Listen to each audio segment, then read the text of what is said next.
आप सभी लोग सुख चाहते हैं, लेकिन सुख चाहते तो हैं, पर सुख चाहने के लिए जहां दौड़ना वहां दौड़ते नहीं है, गलत दौड़ते हैं। हमारे शरीर में दो चीजें हैं, एक शरीर है, एक आत्मा है।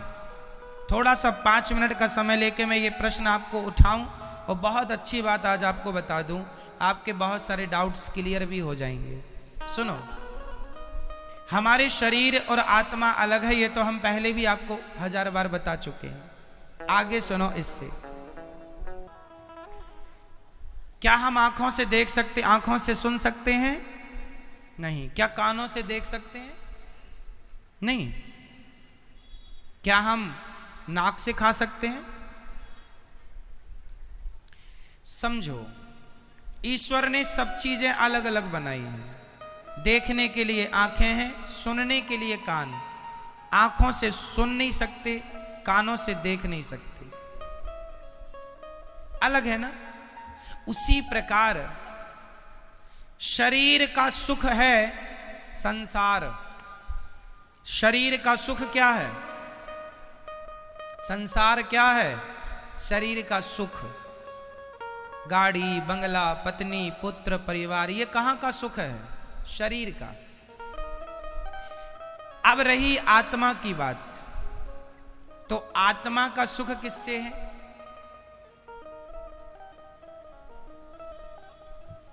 समझो, सिद्धांत को समझो, साइंस को समझो। चलो मैं साइंस से जोड़ता हूं इस सब्जेक्ट को। आप किसी भी वस्तु को ऊपर से छोड़ दीजिए, वो पृथ्वी पर जाके गिरेगा। साइंस कहता है गुरुत्वाकर्षण पृथ्वी में है। ये तो सत्य है कि गुरुत्वाकर्षण है, पर इसके अतिरिक्त एक सत्य और है, क्योंकि वो पृथ्वी का ही हिस्सा है। इसलिए अंश अपने अंशी की ओर भागता है। अंश हमेशा किसकी ओर भागेगा? अंशी की ओर। जैसे ये पुष्प, ये किसका अंश है?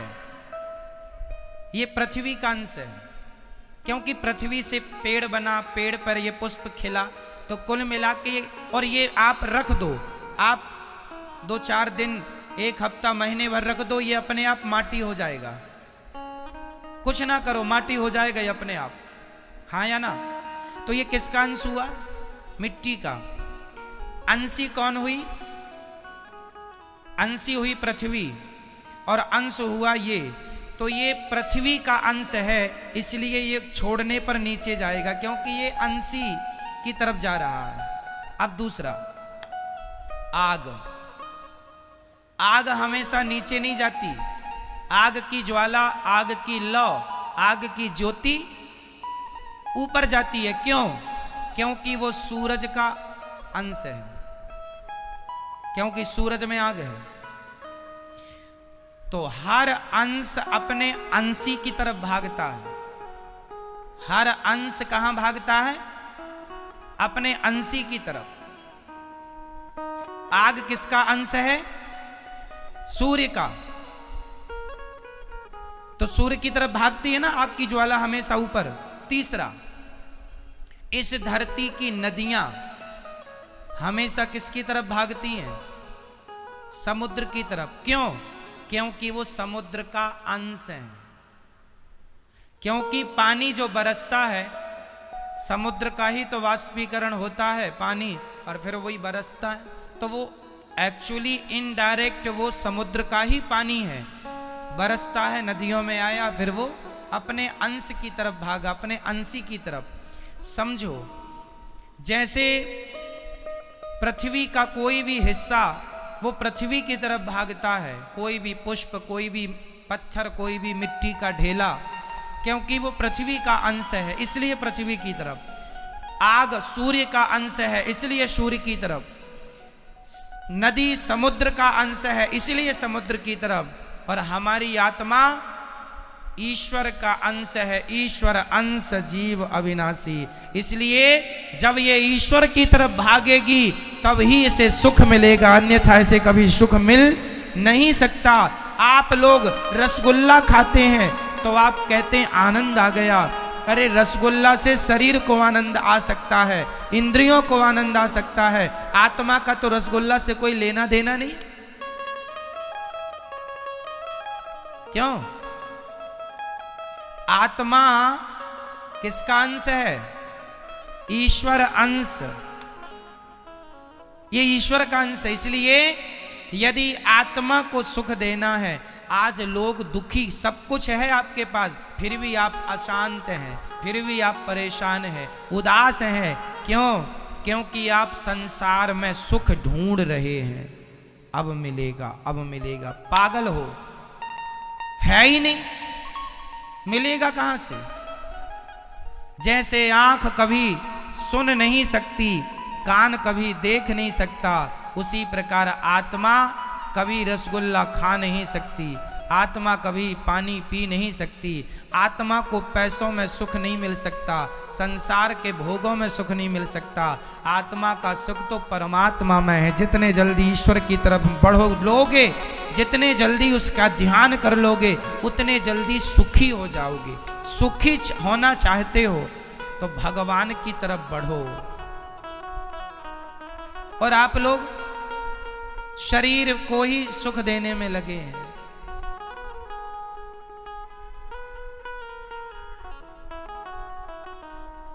शरीर, इसलिए शरीर जो है ये संसार की तरफ ले जाता है आपको। क्यों ले जाता है? क्योंकि शरीर संसार से बना है। संसार में 5 चीजें हैं, पृथ्वी, जल, वायु, अग्नि, आकाश, और ये 5 चीजों से आपका शरीर बना है। तो आपका शरीर आपको संसार की तरफ ले जाता है, क्योंकि संसार से बना है।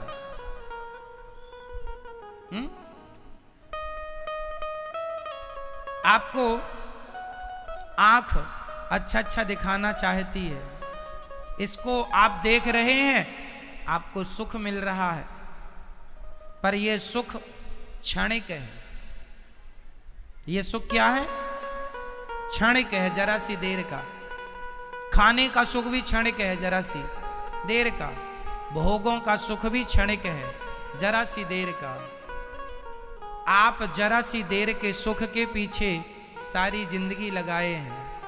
सारी जिंदगी आपको लगता है अरे वो करोड़पति बन गया, मैं भी बन जाऊंगा, मुझे भी सुख मिलेगा। सब करोड़पति बन रहे हैं। पूछ लो करोड़पतियों से वो कितने सुखी हैं।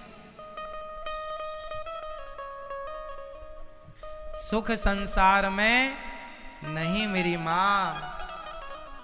शरीर का संबंध संसार से है, आत्मा का संबंध परमात्मा से है। और मैं शरीर नहीं, मैं आत्मा हूं। यदि यथार्थ सुख चाहते हो तो भगवान के बन जाओ। नाथ मैं आपको कभी भूलू नहीं, हे श्रीमन नारायण मैं आपको कभी, मैं उनका अंश हूं।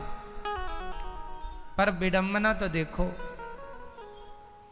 एक शेर का बच्चा गीदड़ों के झुंड में मिल गया, और गीदड़ों के झुंड में मिलकर वो भी गीदड़ों के संग रहने लगा, गीदड़ों की तरह व्यवहार करने लगा, खाने लगा, उन्हीं के संग सोए, उन्हीं के संग जागे, उन्हीं के संग रहे, उन्हीं को अपना बाप समझे, उन्हीं को माता।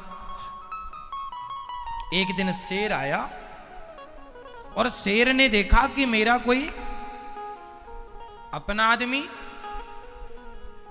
गीदड़ों की झुंड में दहाड़ लगाई, तो उसके अंदर से भी वो शेर तो था ही, उसने भी दहाड़ा। शेर ने बुलाया, यहां तू शेर का बच्चा है, गीदड़ों के झुंड में क्या कर रहा है? बोले नहीं नहीं, हम तो गीदड़ ही है, ये सब हमारे रिश्तेदार हैं। शेर ने कहा पागल, तू शेर का बच्चा है, कब से गीदड़ों के? बोले बचपन से। एक्चुअली हुआ क्या था, ये अपनी माँ से बिछड़ गया और गीदड़ों के झुंड में मिल गया, वहीं पला बढ़ा तो अपने आप को वो गीदड़ मान लिया। उसी प्रकार तुम सब शेर के बच्चे हो, परमात्मा रूपी शेर के, लेकिन गीदड़ों के झुंड में मिलने से आप अपने आप को गीदड़ समझ रहे हैं। मैं गीदड़ हूं, मैं रामबाई हूं। ये अपने आप को रामबाई समझे बैठी है। मैं गीताबाई हूं, मैं सीता हूं। मैं अनुराग हूं, मैं अभिनव हूं, मैं नारायण हूं। आपने अपने आप को कुछ भी समझ लिया।